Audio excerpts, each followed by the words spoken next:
Buat kita semua, salam sehat selalu.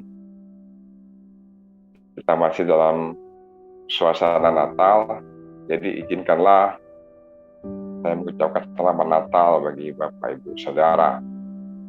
Sepanjang bulan Desember ini, sepertinya energi kita, perhatian kita, fokus kita hanya terpaku pada bagaimana caranya kita bisa merayakan atau memeriahkan Natal itu baik secara pribadi, kelompok, maupun secara gereja.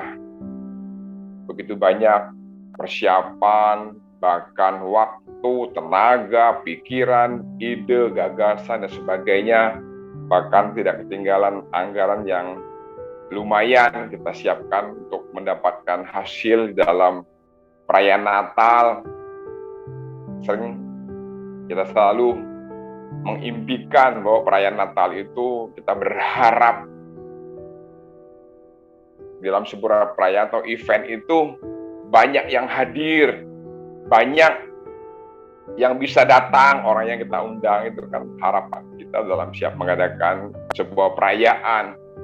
Karena banyak orang berpikir keberhasilan, kesuksesan sebuah perayaan itu selalu yang menjadi indikatornya, indikasi itu jumlah kehadirannya. Tapi pada pagi hari ini banyak hal yang kita refleksikan, yang kita renungkan untuk memaknai Natal yang paling esensi, yang paling hakiki, yang perlu kita pahami bersama. Mungkin secara pribadi kita harus merefleksi, memaknai Natal itu lebih dalam lagi. Harus kita mengerti dalam arti bahwa Natal itu bukan hanya sekedar perayaan setiap tahun kita adakan, tapi lebih kepada bagaimana kelahiran Tuhan Yesus itu dapat mengubah kehidupan kita. Jadi secara pribadi, esensi ya makna Natal yang mendalam yang harus kita dapatkan tuh minimal ada perubahan hidup. Jadi Natal itu harus membawa perubahan hidup dalam kehidupan kita.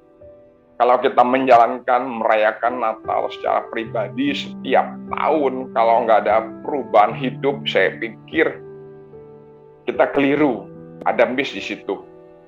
Jadi Natal itu harus menjadi titik balik perubahan hidup dalam kehidupan kita. Kalau setiap tahun kita merayakan Natal, kalau hidup kita nggak pernah berubah, berarti ya dapat saya sampaikan bahwa Natal itu hanya sebagai sebuah perayaan yang pelit kikir tetap kikir, yang judes, yang cerewet tetap cerewet, yang egois, yang mentingkan diri tetap mentingkan diri sendiri, nggak ada perubahan sedikit pun cara pandang kita, cara pikir kita, mindset kita. Saya pikir itu suatu hal yang keliru ya. Menurut saya itu boleh dikatakan itu kita salah memaknakan Natal.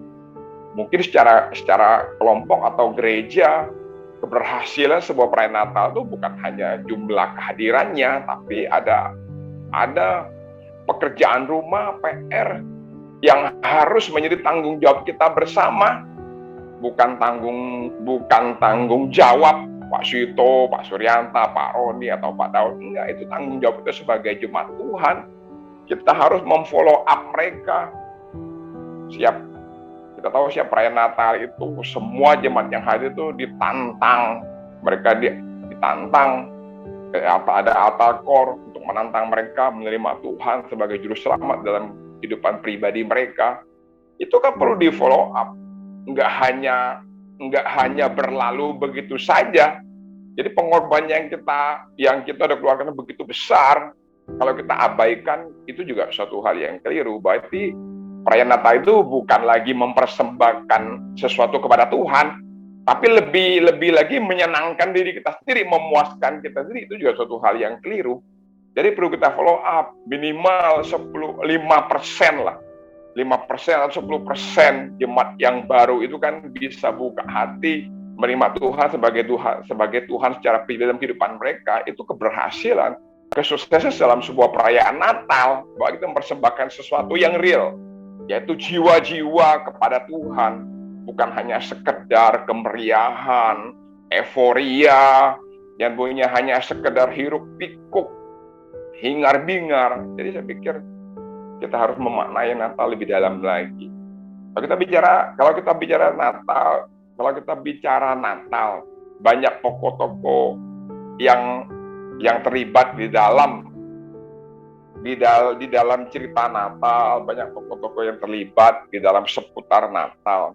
Sudah banyak kita mendengar dari YouTube, dari mimbar, dari berbagai hamba Tuhan yang dijabarkan begitu lengkap.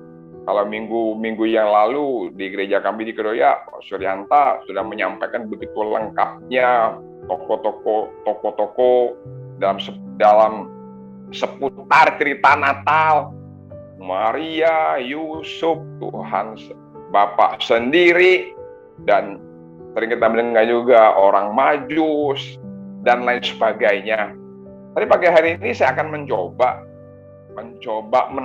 bukan menambahkan apa yang sudah disampaikan Pastor secara lengkap seperti itu, udah menurut saya itu udah paling detail ya. Tapi pagi hari ini dalam suasana Natal, sebelum kita memasuki dalam hitungan hari tahun baru 2023, tapi izinkanlah saya menyampaikan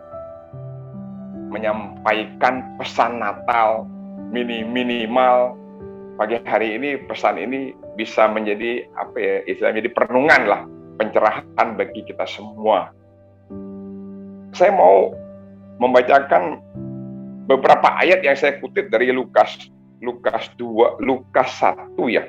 Lukas 1 ayat 28 ayat 1 sampai Lukas 1 ayat 28 sampai 37 itu kan kepanjang, ayat sampai 38 terlalu panjang. Jadi saya hanya mengutip, saya pikir cerita ini sudah sering kita baca berulang-ulang setiap tahun.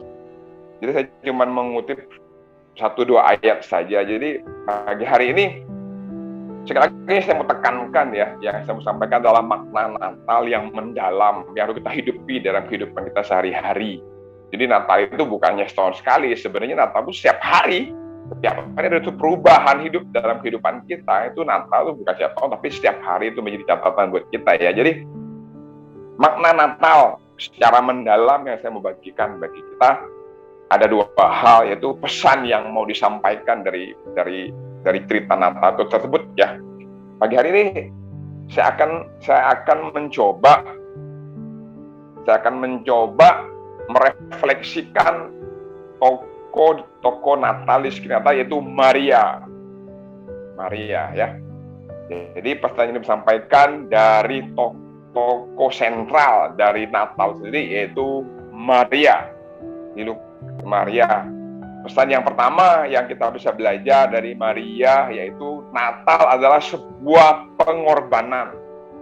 Pesan yang disampaikan dari tokoh seputar Natal, sekali lagi, Natal adalah sebuah pengorbanan. Ayat yang saya bacakan di Lukas 1:38, kata Maria, sesungguhnya aku ini adalah hamba Tuhan. Jadi perlu kita perhatikan kata hamba Tuhan. Jadilah padaku menurut perkataanmu itu, kata malaikat Gabriel. Lalu malaikat itu meninggalkan dia. Jadi poin yang pertama, pesan yang disampaikan, Natal adalah sebuah pengorbanan. Natal adalah sebuah bentuk bagaimana kita harus berkorban menjalankan hidup ini seperti Maria. Itu adalah menggambarkan bentuk ketaatan akan tuntunan Tuhan. Kita tahu bahwa hamba, kalau dari bahasa Yunani namanya doulos. Kita harus sepenuh hati harus taat kepada Tuhan kita, kepada hamba kita. Jadi doulos itu digambarkan seperti itu.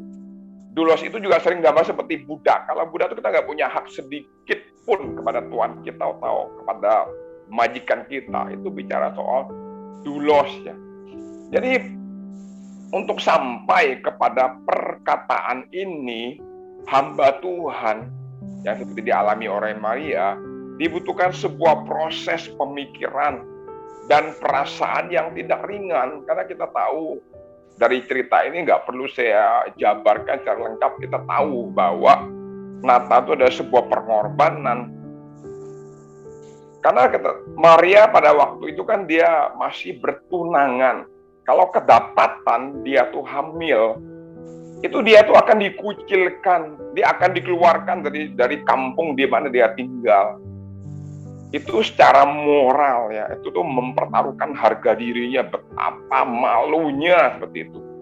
Bahkan nama besar keluarganya tuh tercela, jadi dengan kata lain reputasi kehidupan tuh hancur. Belum lagi kita tahu hukum Taurat yang berlaku pada waktu itu kan, dia tuh kalau orang yang kedapatan hamil sebelum nikah itu kan dianggap sebuah perzinahan, itu kan akan dihukum dirajam batu sampai mati. Tapi sekali lagi, namun ini semua adalah kehendak Tuhan bagi Maria yang harus dia jalankan dengan kekuatan iman yang luar biasa. Dua sisi, artinya dia harus taat. Sisi yang lain dia harus benar-benar bagaimana ya, dia harus terus hidup dalam imannya kepada Tuhan, mempercayakan kepada Tuhan, mempercayakan berdasar kehendak Tuhan, rencana Tuhan, dan tuntunan Tuhan. Sekali lagi, jadi inti peristiwa Natal memang berbicara tentang pengorbanan Yesus. Jadi tidak ada kata lain kok. Peristiwa Natal itu adalah menggambarkan, berbicara tentang pengorbanan Yesus yang perlu kita ambil maknanya untuk kita bisa implementasikan, untuk kita bisa menerapkan, mengaplikasikan di dalam kehidupan sehari dalam bentuk sebuah pelayanan ya. Natal tentang hadirnya pengharapan. Natal juga karena pengorbanan itu menghadirkan sebuah pengharapan, bukan kepada sesuatu hal, tapi pengharapan kepada seseorang, yaitu Yesus Kristus. Yesus itu, kalau kita baca, kita mendengar kata sebelum Abraham ada, Yesus sudah ada. Jadi Yesus ada sebelum segala sesuatu ada. Berarti bahwa dia tahu segala sesuatu apa yang terjadi dalam kehidupan kita. Jadi kita harus benar-benar, artinya kita harus benar-benar memaknai secara mendalam bahwa Natal itu adalah sebuah pengorbanan yang harus kita terapkan di dalam bentuk sebuah pelayanan. Saya pernah membaca sebuah cerita. Demikian ceritanya. Ini sebuah tulisan ya. Aku berharap dapat melewati hidup ini hanya sekali saja. Oleh karena itu, bila ada kebaikan yang dapat aku tunjukkan atau kebajikan yang dapat kulakukan terhadap sesamaku, biarlah aku lakukan sekarang dan tidak mengabaikannya, karena aku tidak akan melewati jalan ini lagi. Kalau kita pernah suatu saat ke Amerika kita akan dibawa oleh tour leader ke tempat ini. Ini adalah kata-kata William Penn yang dikenang sebagai pendiri negara bagian Pennsylvania, Amerika Serikat. Ini kata-kata yang luar biasa. Kalau kita ke sana satu saat, Tuhan izinkan kita akan melihat kata-kata di tembok. William Penn menulis kata-kata ini. Dia dikenang sebagai pendiri negara bagian Pennsylvania di Amerika Serikat. Wow, luar biasa kan? Kita semua demikian juga. Dari tulisan ini kita bisa merenungkan ya, setidak-tidaknya kita semua tuh kita sadar kita semua hanya akan sekali saja melewati jalan hidup kita masing-masing. Marilah kita gunakan kesempatan itu untuk kita melakukan kebaikan dengan peduli terhadap sesama kita yang memerlukan pertolongan. Jadi sekali lagi ya, ini adalah esensi Natal yang sesungguhnya. Maka kita nggak pernah mengalami perubahan dengan cara kita berkorban yang seperti kita maknai tadi. Berarti Natal itu nggak ada manfaatnya sebenarnya bagi kita kalau kita nggak pernah mengalami perubahan dengan sebuah pelayanan. Karena pelayanan tuh yang namanya pelayanan tuh sekali lagi itu butuh pengorbanan. Kalau kita nggak berani berkorban, udah jangan cerita pelayanan deh. Pelayanan itu kan banyak lika-likunya. Kalau kita nggak pernah mau berkorban, kita nggak akan pernah jadi gitu. Jadi apa yang kita lakukan tuh nggak akan pernah jadi kenyataan, karena pengorbanan itu penting.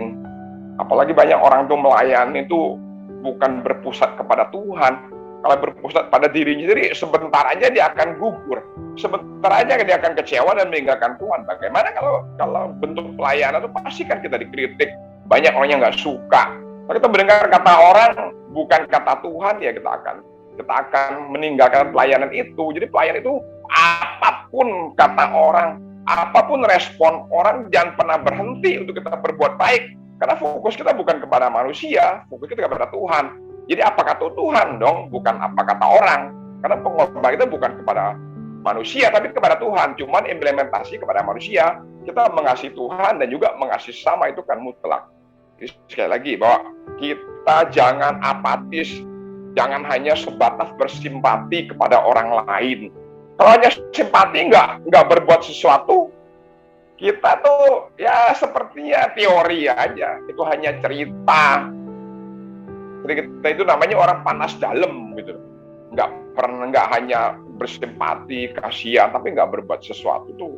Itu nonsen lah itu. Itu kan bentuk pengorbanan, kan untuk sebuah pelayanan. Jadi berdoa itu penting. Salah satunya yang seperti kita sering lakukan setiap pagi ya jam 6 ini. Kita berdoa itu penting. Berdoa itu membangun relasi kepada Tuhan, bahwa kita cinta Tuhan, kita mengasihi Tuhan. Tapi kita juga arti mendoa itu ya jangan juga pasif. Kita harus aktif. Mendoa itu baik, namun mendoakan sekaligus melakukan sesuatu untuk mereka yang membutuhkan adalah jauh lebih baik. Jadi jangan menjadi doa yang pasif. Kita harus menjadi doa yang aktif. Jadi Tuhan itu bukan mendengar panjangnya doa kita, apalagi puitisnya doa kita, itu bukan menjadi bahan pertimbangan dan bahan penilaian. Tapi hati kita itu loh yang Tuhan lihat, sikap hati kita, seberapa besar kita mengasihi Tuhan dan mencintai dan memiliki hati yang penuh belas kasihan akan jiwa-jiwa. Itu yang Tuhan perhitungkan, bukan berarti kita nggak boleh berdoa panjang, ya sah-sah aja. Tapi maksud saya, kalau hanya berdoa panjang tapi tanpa implementasi, tapi hanya pasif, nggak aktif juga saya pikir itu nggak pas ya. Jadi sekali lagi, jangan menjadi doa yang pasif. Seringkali, kadang-kadang dalam hidup ini ya, bukan karena kita kurang uang untuk kadang-kadang tuh saya lihat manusia tuh, kita tuh bukan kurang uang ya, kadang-kadang seringkali bukan karena kurang uang yang membatasi kita untuk menolong, untuk melayani orang lain. Tetapi rasa tidak mau terlibat itu loh, yang masa bodoh, cuek, acuh tak acuh. Itu yang kadang-kadang menjadi penghalang untuk kita berbuat baik dalam kaitan kita berkorban di dalam melayani sesama. Itu perlu menjadi catatan, itu poin yang pertama ya. Yang kedua yang saya mau bagikan kita yaitu yang pertama, kita ada baca Natal adalah sebuah pengorbanan yang diimplementasikan dengan sebuah pelayanan. Kalau kita nggak pernah melayani, apa yang mau kita korbankan? Itu ya. Poin yang kedua, Natal adalah sebuah mujizat. Natal adalah sebuah mujizat. Di sini saya mengutip ayatnya Lukas 1 ayat 26 sampai 27. Yuk, kita baca.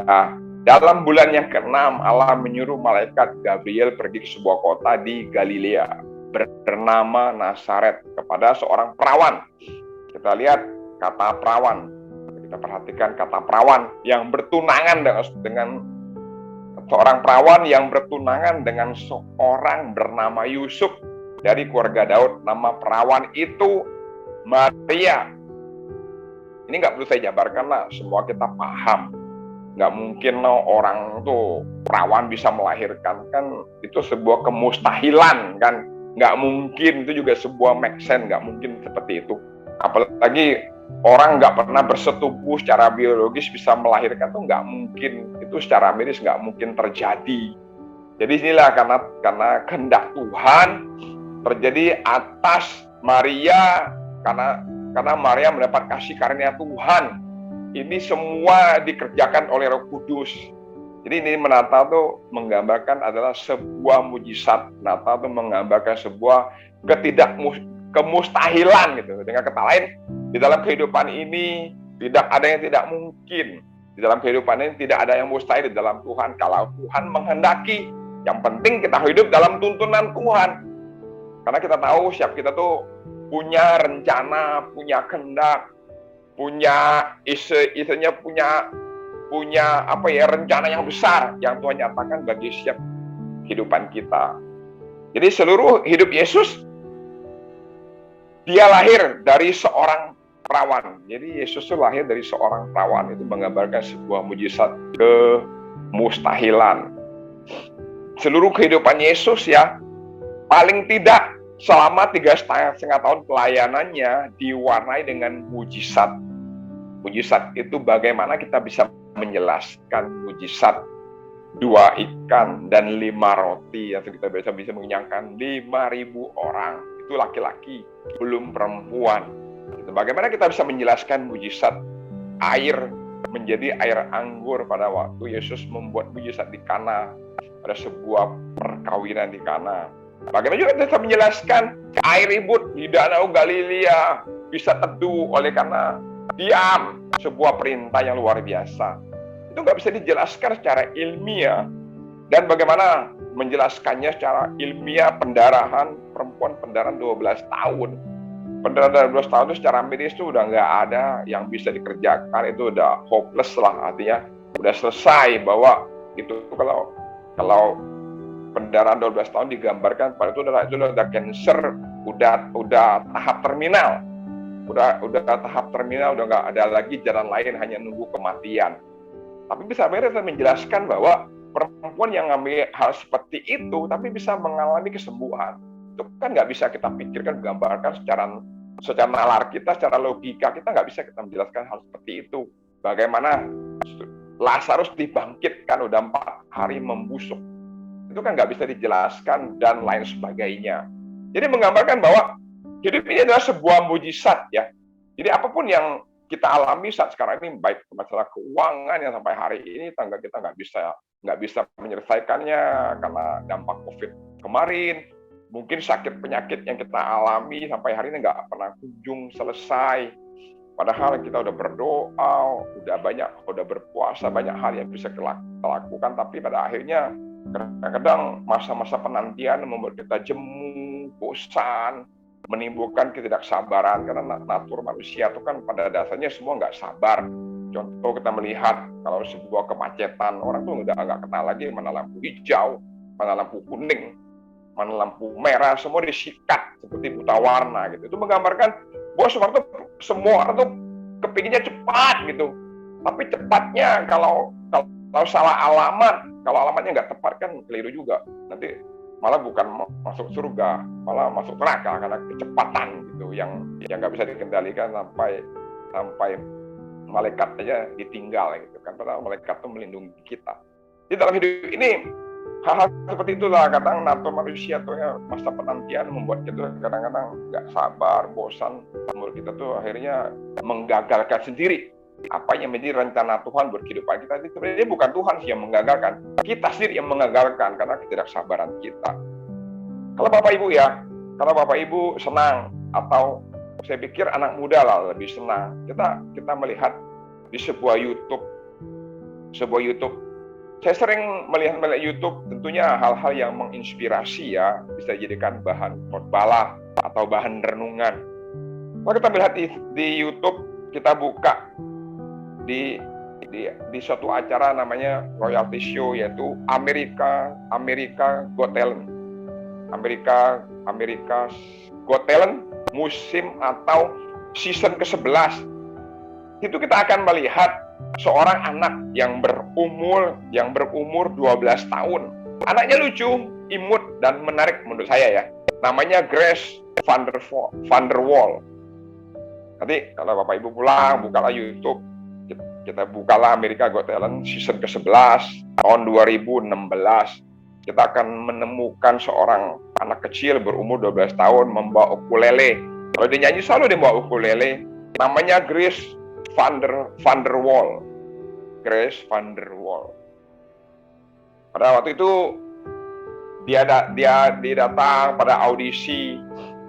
Dia ditanya oleh juri. Kita tahu bahwa juri-juri di America Got Talent itu adalah juri-juri yang kompeten di bidangnya lah, orang-orang yang hebat.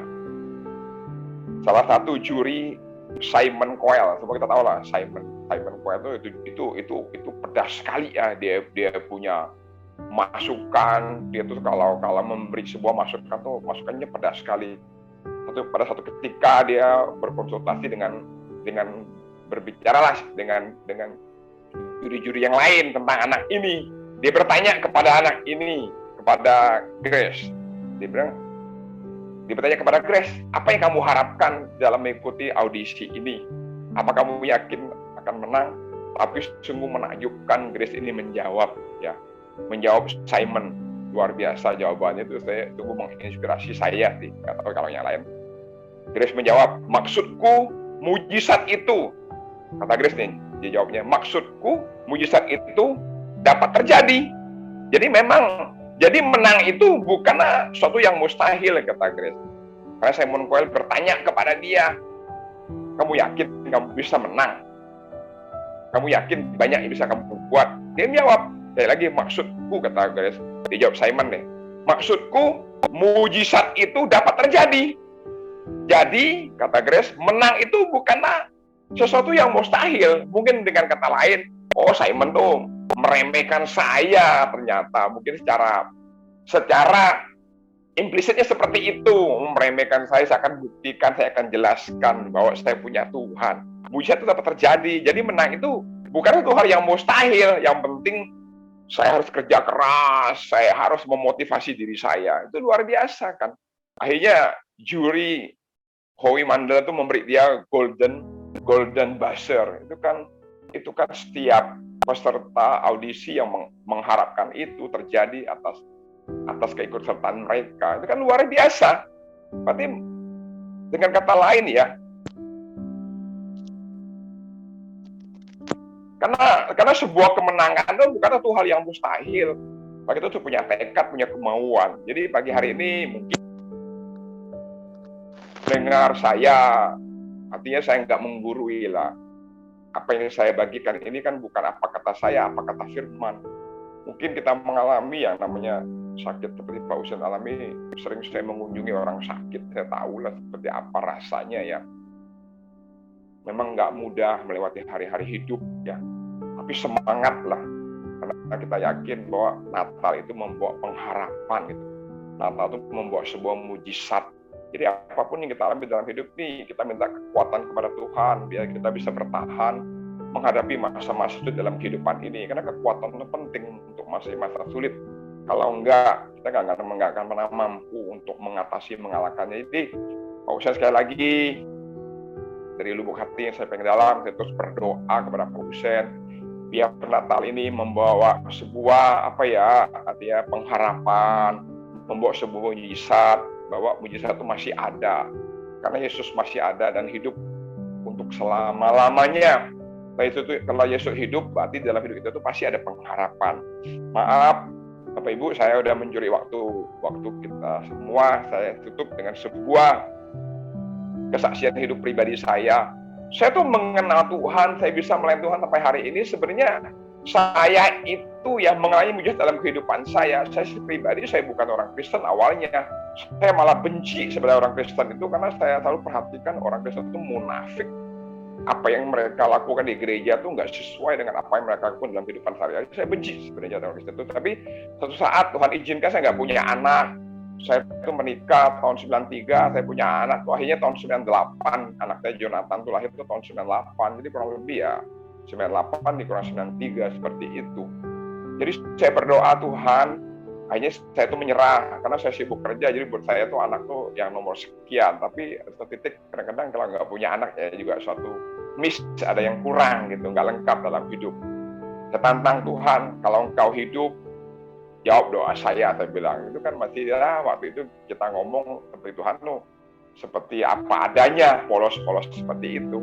Akhirnya suatu ketika, singkat cerita, Tuhan jawab doa saya. Tuhan buktikan kalau engkau hidup, nyatakan kuasamu, saya akan melayani engkau.